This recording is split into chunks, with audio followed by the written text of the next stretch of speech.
Question. DS. If a is not equal to 0, what is the value of a? Condition 1. A to the whole power of 2 times b equals 1. For a positive integer b. Condition 2. A to the power of -3 is equal to -1. Solution. Let's solve this DS question using the variable approach. Sixth of the 7 properties of exponents, also called the rule of 1. If a to the power of b equals 1, then one of the following 3 things must be true. 1. b equals 0, since a to the power of 0 equals 1. 2. a equals 1, since 1 to the power of b equals 1. 3.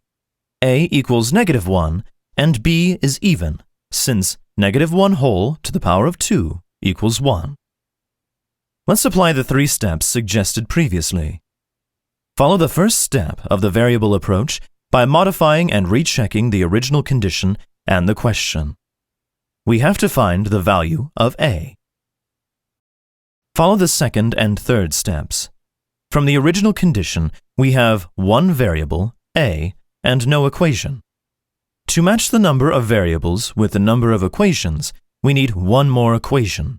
Since conditions 1 and 2 will provide one equation each, D would most likely be the answer.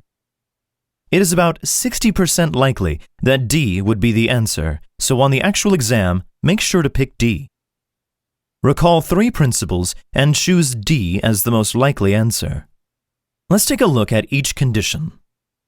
Condition 1 tells us that for a to the power of 2 times b equals 1 for a positive integer b. So there are 2 possibilities. A equals -1 or 1, since -1 to the power of 2 equals 1, or 1 to the power of 2 equals 1. Because the value of a is not unique, the condition is not sufficient by CMT2, which states that the number of answers must be 1. Condition 2 tells us that a to the power of -3 equals -1. This is only possible when a equals -1. Because the value of a is unique, the condition is sufficient by CMT2, which states that the number of answers must be 1. Condition 2 alone is sufficient. Thus, B is the correct answer.